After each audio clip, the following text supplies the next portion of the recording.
How to record iPhone screen without third-party applications. It's very simple. Open the Control Center curtain. Swipe the right corner.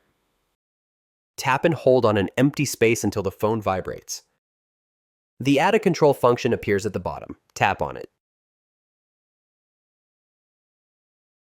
Find the screen recording function. Tap on it to add it.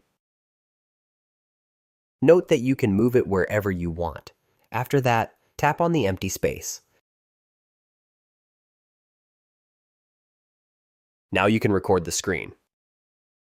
You can also change some recording parameters. Long press and hold. You will now be able to turn on the microphone for voice recording.